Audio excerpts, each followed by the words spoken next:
आप सभी दर्शकों का स्वागत है। मैं हूं सुरेश पांडे। लोकल न्यूज़ 31 में आपका बहुत बहुत स्वागत है। आज हमारे साथ बातचीत करने के लिए एक ऐसी शख्सियत हैं और ऐसे यूथ आइकॉन हैं जो बहुत युवाओं के लिए प्रेरणा स्रोत हैं। बहुत यंग उम्र में उन्होंने पीसीएस क्वालिफाई किया है और बागेश्वर में सौभाग्य से वो जिला सूचना अधिकारी के पद पर कार्यरत हैं और हाल ही में उन्होंने यहाँ पर कुछ दिन पहले ही यहाँ पर ज्वाइन किया हुआ है। हम उनसे बातचीत करेंगे कि किस तरह से उन्होंने तैयारी की, किस तरह से वो सफलता उन्होंने प्राप्त की, जो उपलब्धि हासिल की है। हमारे साथ मौजूद हैं बागेश्वर के जिला सूचना अधिकारी क्षितिज वर्मा जी। नज़दीक के नैनीताल के ज़िले के रहने वाले हैं। उनसे उनका टोटल पूछेंगे क्या कहाँ के वो रहने वाले, कहाँ उन्होंने शिक्षा ग्रहण की। सर आपका स्वागत है पहले तो हमारे। बहुत बहुत धन्यवाद, आपने बड़े काइंड वर्ड्स यूज़ करें। एक अभी मेरी पहली नई पोस्टिंग है, काफ़ी चीज़ें मिलने नहीं हैं। आपके स्वागत के लिए धन्यवाद। सर बताएं कि आपने अभी जिला सूचना अधिकारी के तौर पर आपने यहाँ पर कार्यभार ग्रहण किया है। थोड़ा सा अगर हमारे दर्शकों को आप बता सकें तो आप मूल रूप से कहाँ के रहने वाले हों, प्रारंभिक शिक्षा और एकेडमिक रिकॉर्ड आपका क्या क्या है सर? मैंने अपनी जो मूलभूत शिक्षा है वो नैनीताल ज़िले से ही प्राप्त की है, भारतीय शहीद सैनिक विद्यालय नैनीताल। उसके बाद मैंने डीएसबी कैंपस से अपना स्नातक किया है। भारतीय जनसंचार संस्थान नई दिल्ली से मैंने अपना पत्रकारिता में diploma, radio and television journalism. साथ ही रोहिलखंड यूनिवर्सिटी से मैंने राजनीतिक विज्ञान और अंतर्राष्ट्रीय संबंधों में पर स्नातक की उपाधि ली है। उसके बाद मुझे भारतीय निर्वाचन आयोग में लगभग 2 साल काम करने का अनुभव है, जहाँ पे मैं स्वीप के लिए काम करता था एज अ सलाहकार। और साथ ही मेरी कुछ अंतर्राष्ट्रीय पत्रिका और माई वोट मैटर्स नाम की एक पत्रिका छपती है, उसमें मैंने सहायक संपादक के रूप में काम किया है। उसके बाद मैं इधर हूँ, अभी सीख रहा हूँ काम किस तरीके से ग्राउंड पे काम होता है, और ये मेरा पहला ही सरकारी जो अनुभव है, पहली पोस्टिंग है बागेश्वर। तो सर ये एक अपने आप में आपके लिए भी अचीवमेंट है, हम सब लोगों के लिए उपलब्धि है। तो इसका क्रेडिट आप निश्चित रूप से आपकी मेहनत को जाता है, आपने बहुत सारी मेहनत इसके पीछे की होगी। फिर भी एक होता है कि इन लोगों ने सपोर्ट किया, इन लोगों ने प्रेरणा दी, कि तो किसको आप क्रेडिट देना चाहेंगे इसके लिए?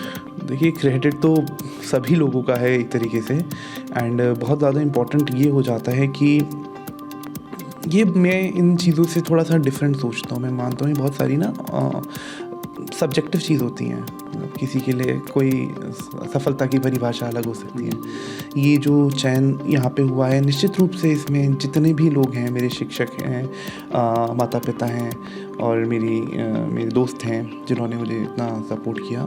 लेकिन जो चीज़ है कि वास्तव में जो सपोर्ट होता है या फिर जो आप करना चाहते हो, मैं सबको बोलना चाहता हूँ कि ज़रूरी नहीं है कि सफलता की परिभाषा एक हो।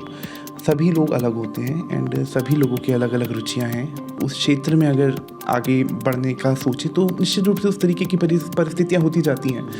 आप किसी चीज़ को चाहो तो पूरी कायनात उसको आपसे मिलाने में लग जाती है। तो बस वही है।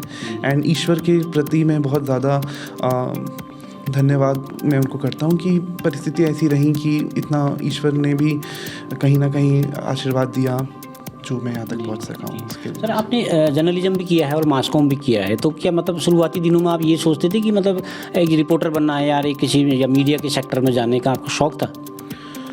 मैं एक क्रिएटिव, थोड़ा सा मेरा जो क्रिएटिव बंदा हूँ, मैं हर चीज़ क्रिएटिवली करना चाहता हूँ। तो मैं निश्चित रूप से पत्रकारिता एक ऐसा क्षेत्र है जो कि आम जनता और सरकार के बीच में एक पुल का काम करता है। आप जनता को बताते हो कि सरकार क्या काम कर रही है और सरकार को बताते हो कि कहाँ कमी आ रही है। तो निश्चित रूप से ये एक ऐसा क्षेत्र था जो बहुत ज़्यादा मुझे अट्रैक्ट करता था और मुझे लगता था कि जो क्रिएटिविटी मेरी है उसमें मैं बहुत ज़्यादा एक्सप्लोर कर सकता हूँ एंड बहुत ज़्यादा ऑप्शंस थे। तो ये तो था ही मेरा, तभी मैं उसमें पत्रकारिता में जाने का मैंने निर्णय लिया था, जर्नलिज्म में जाने का मैंने कोर्स किया था एंड कुछ टाइम काम भी किया। लेकिन फिर कोविड-19 आ गया था, जिससे फिर मैंने अपनी थोड़ी सी सिविल्स की तरफ रुझान हुआ और अपनी शिक्षा इधर की तरफ शुरू करी एंड सौभाग्य से इधर थोड़े चयनित हो गया।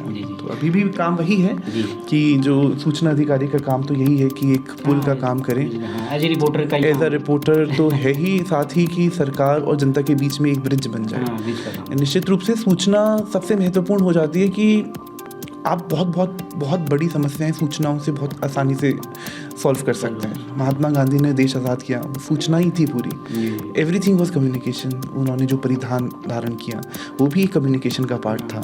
लोगों को लगा कि अच्छा वो कम्युनिकेट कर रहे थे बहुत सारी चीज़ों से। तो ये सूचना के अलग अलग तरीके हैं कि किस तरीके से आप कम्युनिकेट कर सकते हो अपने विचारों को।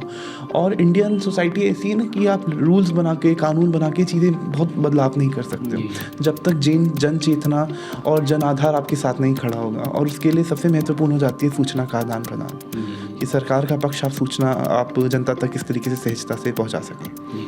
सर, अब तो आप एक जिला सूचना अधिकारी के तौर पर आप यहाँ कार्य कर रहे हैं, महत्वपूर्ण पद ये होता है, तो क्या आपने प्राथमिकताएं इसकी निर्भर की हैं? तो क्या प्रायोरिटीज़ आपकी रहेंगी एज ए जिला सूचना अधिकारी? प्रायोरिटीज़ का जैसे मैंने अभी आपको बताया कि बहुत ऐसी पॉलिसीज़ हैं जिसके बारे में सरकार दिन रात काम कर रही है। सरकार का एक लक्ष्य है कि जन सेवा करनी है, और ऐसी ढेरों मैं अभी योजनाएं देख रहा था जिसकी शायद जानकारी अधिकारी लोगों को भी अच्छे से नहीं है, तो जनता को भी उसकी जानकारी नहीं है। मेरा लक्ष्य यही है कि जितनी भी योजनाएं जन कल्याण के लिए जो योजनाएं सरकार की हैं वो सारी जनता तक मैं पहुंचा सकूं सुचारू रूप से, क्योंकि बहुत सरकार ने बहुत मेहनत करी है छोटी छोटी चीज़ों को लेकर, किसानों के लिए, हमारी बेटियों के लिए, युवाओं के लिए, महिलाओं के लिए, और बहुत सारी योजनाएं सरकार की हैं। तो उनका अगर अच्छे से कम्युनिकेशन हो सके, संचार हो सके, तो लोग उसका फ़ायदा उठा पाएंगे, वरना वो फ़ायदा नहीं उठा पाएंगे। मेरा लक्ष्य यही है, मेरी पहली प्राथमिकता यही है कि सारी योजनाएं मैं जनता तक पहुंचा सकूं सरकार। एक आपका डिपार्टमेंट जो है वो पत्रकारों से जुड़ा हुआ विभाग भी है, तो बहुत सारे पत्रकारों की शिकायत रहती है कि मतलब समय पर हमको सूचना नहीं मिलती है, या कभी डीएम साहब का विजिट है तो वो नहीं मिलता है, तो शासन से भी संबंधित जो सूचनाएं हैं थोड़ा सा उसमें उनको शिकायत रहती है, तो कैसे उनकी शिकायत को आप दूर करेंगे? निश्चित रूप से ये, क्योंकि अभी मेरी नई ज्वाइनिंग है, आपने मुझको ये बोला है कि कई सूचनाओं का है, लेकिन मैं आपको आश्वस्त करता हूँ कि हमारी तरफ से, क्योंकि हमारा काम ही सूचना देना है ना, हम लोगों का सूचना छुपाने का हमारा कोई लक्ष्य नहीं रहता। तो अगर अभी इस तरीके की समस्याएं आ रही हैं तो मैं निश्चित रूप से इसमें काम करूंगा, और आने वाले समय में आपको इसमें जो भी समस्याएं हैं वही समस्या नहीं रहेंगी, समय से पहले सूचनाएं आपको मिल जाएंगी।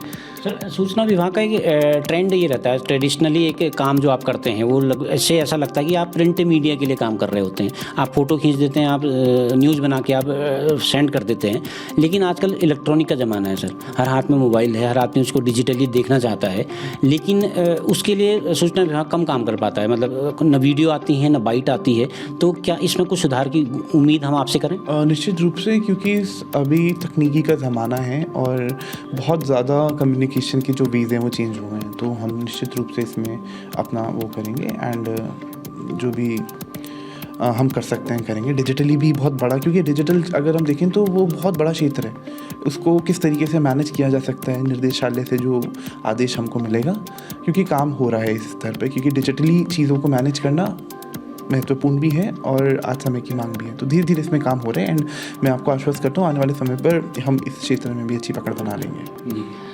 सर, आपका एकेडमिक रिकॉर्ड बहुत अच्छा है, IAS PCS की तैयारी आपने की थी और सौभाग्य से आप PCS में क्वालिफाई कर गए। बहुत सारे यूथ इसकी तैयारी करते हैं, तो कैसे इसकी तैयारी की जाए? कई बच्चे तो ऐसा होता है एक आध अटैम्प्ट देते हैं, उसके बाद निराश होकर वो थक के बैठ जाते हैं, लेकिन आपने तो उसको क्वालिफाई कर लिया, अचीवमेंट आपने हासिल कर ली, तो यूथ से क्या कहना चाहेंगे? क्या कोई ऐसी ट्रिक होती है सफलता की, क्या है मतलब, या हार्ड वर्क ही करना है? देखिए, मैं आपको बता दूं, हार्ड वर्क का तो कोई ऑल्टरनेटिव है नहीं, हार्ड वर्क करना ही करना है, लेकिन सबसे ज़्यादा महत्वपूर्ण ये है कि सबसे पहले आप अपनी प्रतिभा को पहचानिए। हर व्यक्ति, जैसे मैंने पहले बोला, अलग है, आप हर क्षेत्र में बहुत अच्छा कर सकते हैं, ज़रूरी नहीं है कि आप सरकारी नौकरी में ही आए।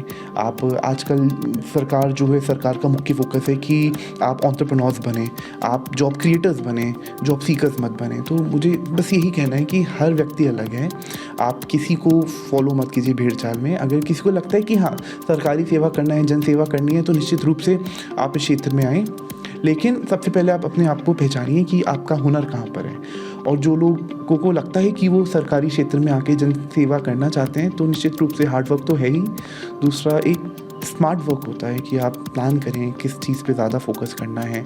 आपको सारी चीज़ें तो आजकल मिल ही जाती हैं रिसोर्सेज, उसमें पकड़ बहुत अच्छी चाहिए, थोड़ा जीके का ज्ञान होना चाहिए, वो सारी चीज़ें आपको मोरलेस पता चली जाती हैं। बस ये है कि हार्ड वर्क और स्मार्ट वर्क आपको ये पता होना चाहिए क्या नहीं करना है, वो उस पर ज़्यादा फोकस होना चाहिए। बाकी निश्चित रूप से जो मेहनत करता है उसको आज नहीं तो कल निश्चित रूप से वो कहीं ना ऊपर वाला हेल्प करता ही है, प्रभु की बहुत कृपा रहती है। एंड जो हार्डवर्क होता है वो कभी वेस्ट जाता नहीं है। तो बस ऑल द बेस्ट जो भी प्रिपरेशंस कर रहे हैं। एंड आप सभी लोग डिफरेंट हैं, अपने हुनर को पहचानिए और क्षेत्र में आप आगे बढ़ें। तो सर बागेश्वर आप आए हैं तो आप क्वालिफाई करके उपलब्धि हासिल आपने करी है, तो अगर कुछ यूथ आपसे जानना चाहे, आपसे टिप्स लेना चाहे, तो क्या आप यूथ को मदद करना चाहें जो हमारे दर्शक देख रहे हैं? आप कभी भी, मैं जिस भी लायक हेल्प कर सकूं मैं करूंगा। आप, मेरा ऑफिस खुला हुआ है, कभी भी किसी को भी अगर ज़रूरत हो और गाइडेंस चाहिए हो या फिर career perspective, not just in civil services, in other field also, creative field also है या फिर कोई भी फील्ड है, तो उसमें थोड़ा बहुत मैं आपकी मदद कर सकता हूँ। अगर मदद खुद नहीं कर सकता तो निश्चित रूप से मैं आपको उस व्यक्ति तक पहुँचा सकता हूँ जो आपकी उस क्षेत्र के लिए हिसाब से मदद कर सके। थैंक यू सर, व्यस्त समय में से आपने बातचीत के लिए वक्त निकाला है, बहुत बहुत धन्यवाद। आपका बहुत बहुत धन्यवाद बात करने के लिए। Thank you, all the best. तो आप थे हमारे साथ बागेश्वर के जिला सूचना अधिकारी क्षितिज वर्मा जी, जो अभी 2021 बैच के PCS को क्वालिफाई करके आए हैं। रिजल्ट उसका 2024 में आया है। तो उनका स्पष्ट मानना है कि सरकार की जो सूचनाएं हैं, सरकार जो प्रशासन की जो सूचनाएं हैं, उनको जनता तक आसानी से पहुंचाना उनका लक्ष्य है, उनकी प्राथमिकता वही है। और पत्रकारों को सही जानकारी देना और सही समय पर जानकारी देना भी उनका लक्ष्य है। लोकल न्यूज़ 31 के लिए मैं सुरेश पांडे।